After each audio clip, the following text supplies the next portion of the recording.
bà tó đo chấm nói tí pi cho pi tẹt tô chấm mùi nângประมาณ วิธี đó នៅលើចំនួន complex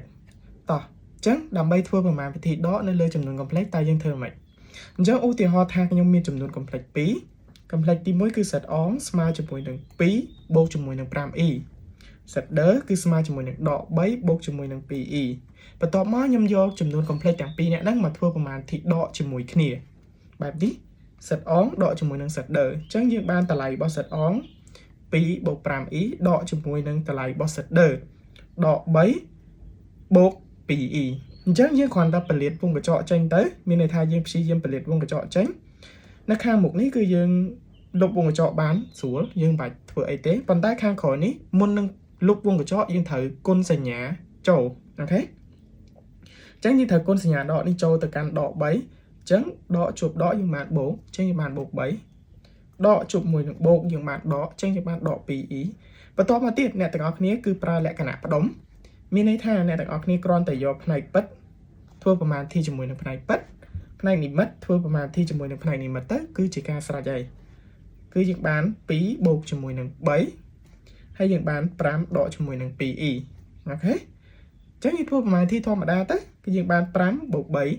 3e អញ្ចឹងមានន័យថាបើសិនជាយើងយក set on ដកជាមួយនឹង set គឺស្មើជាមួយនឹង5បូក3បូក 3e អូខេអញ្ចឹងយើងទាញបានជាទូទៅអូខេជាទូទៅផលដកនៃចំនួន complex បើសិនបើយើងមានចំនួន complex a បូកជាមួយនឹង be ដកជាមួយនឹង c បូកជាមួយនឹង de គឺស្មើជាមួយនឹង a ដក c បូកជាមួយនឹង b ដក d កតាឲ្យ e អញ្ចឹងកន្លែងនេះយើងមិនបាច់ព្យាយាមចាំវាក៏បានដែរគ្រាន់តែយើងដឹង technique មួយទៅគឺថានៅពេលដែលយើងធ្វើប្រមាណវិធីបូកឬក៏ដកក៏ដោយគឺយើងព្យាយាមផ្ដុំមានន័យថាផ្នែកពិតយើងផ្ដុំវាមួយដុំ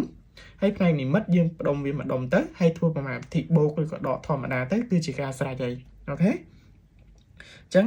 រូបមន្តនេះជាទូទៅនេះយើងគ្រាន់តែជាតំណាងទេគ្រាន់តែជាទូទៅមួយទេប៉ុន្តែអ្វីជាក់ស្ដែងនៅពេលដែលយើងធ្វើលំហាត់យើងព្យាយាមចាំ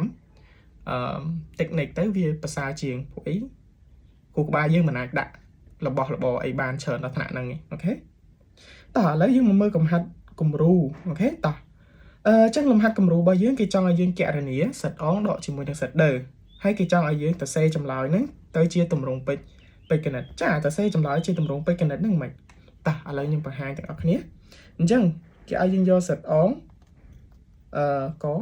គេឲ្យយើងយក set on ដកជាមួយនឹង set set on របស់យើងមានតម្លៃស្មើ1អញ្ចឹងយក1ដកឲ្យ set របស់យើងគឺ1បូកជាមួយនឹង2អូខេតោះយើងពលាតវងកញ្ចក់ទៅយើងបានដក1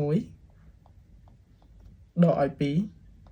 2e អូខេអញ្ចឹង1ដក1ឃើញយើងយកផ្នែកពិតធ្វើមកទីជាមួយនឹងផ្នែកពិតទៅយើងបាន0ធម្មតា0យើងអត់ទៅសេត្រូវអត់អូខេដកជាមួយនឹង2e ប៉ុន្តែអ្នកទាំងអស់គ្នាត្រូវចាំគេចង់ឲ្យយើងទៅសេចម្លើយជាទម្រង់ពេជ្រគណិតអញ្ចឹងទម្រង់ពេជ្រគណិតគឺ a បូក b be អញ្ចឹងយើងត្រូវតែមាន a បូកជាមួយនឹង be ពេលនេះយើងមានតែ be ទេអញ្ចឹងចម្លើយដែលយើងទៅសេឲ្យត្រូវហ្មងគឺ0ដកជាមួយនឹង2e អូខេអាហ្នឹងហើយដែលគេហៅថាទម្រង់ពេជ្រគណិតខដូចគ្នាដែរគេចង់ឲ្យយើងយក set on ដកជាមួយនឹង set on របស់យើងស្មើជាមួយនឹង3ឬ2បូកជាមួយនឹង2e ដកជាមួយនឹង4ឬ2បូកជាមួយនឹង2e យើងធ្វើប្រមាណទីធម្មតាទៅយើងគុណផលិតវងកញ្ចក់សិនមកដក4ឬ2ដក2e អញ្ចឹងយើងបានផ្នែកពិតយើងធ្វើប្រមាណទីជាមួយផ្នែកពិតផ្នែកនិមិត្តយើងធ្វើប្រមាណទីជាមួយនឹងផ្នែកនេះនិមិត្តអូខេយើងបាន3ឬ2ដក4ឬ2អញ្ចឹងយើងបានដកឬ2e ដក 2e យើងបាន0e កន្លែងនេះយើងត្រូវតែសរសេរថា0e ពួកអីគេចង់ឲ្យយើងទៅសេវាជាទម្រង់ពេជ្រគណិតអូខេអញ្ចឹងវីដេអូយើងថ្ងៃហ្នឹងមានតែប៉ុណ្្នឹងទេ